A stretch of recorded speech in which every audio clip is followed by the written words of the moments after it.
এবার আরো কিছু খবর নিয়ে একটি ডেস্ক রিপোর্ট।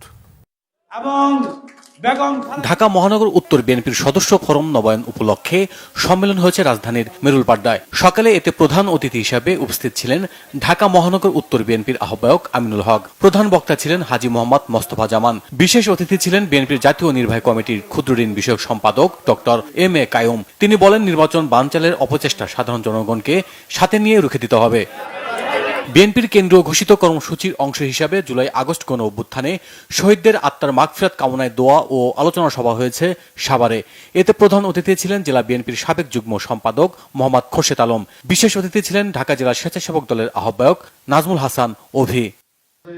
৬৬তম আন্তর্জাতিক গণিত অলিম্পিয়াডে অংশ নিতে অস্ট্রেলিয়া যাচ্ছেন বাংলাদেশের ৬ ক্ষুদে গণিতবিদ। বিকেলে রাজধানীর একটি হোটেলে এক সংবাদ সম্মেলনে এই তথ্য জানায় বাংলাদেশ গণিত অলিম্পিয়াড কমিটি। এ সময় গণিত দলের ৬ সদস্যের সাথে পরিচয় করিয়ে দেন কমিটির সভাপতি অধ্যাপক ডক্টর মোহাম্মদ কায়কোবাদ। এতে লিখিত বক্তব্য রাখেন ডাচ বাংলা ব্যাংক লিমিটেডের উপব্যবস্থাপনা পরিচালক এহেতে শামুল হক খান, প্রথম আলোর ব্যবস্থাপনা সম্পাদক আনিসুল হক ও বাংলাদেশ গণিত অলিম্পিয়াড কমিটির সাধারণ সম্পাদক মুনির হাসান। ১৯৮৩ সালে সরকারের জারি করা অধ্যাদেশ অনুযায়ী বাংলাদেশ ইউনানি ও আয়ুর্বেদিক চিকিৎসকদের কার্যক্রম পরিচালনা সহ ৬ দফা দাবি জানিয়েছে Bangladesh board of Unani and Ayurvedic systems of medicine.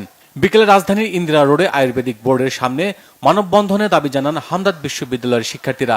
এ সময় বাংলাদেশ ইউনানি ও আয়ুর্বেদিক শাস্ত্রের চিকিৎসকদের বিদ্যমান সমস্যা সমাধানের জন্য হামদর্দ বিশ্ববিদ্যালয় বাংলাদেশের শিক্ষার্থীদের পক্ষ থেকে দাবিগুলো তুলে ধরা হয়।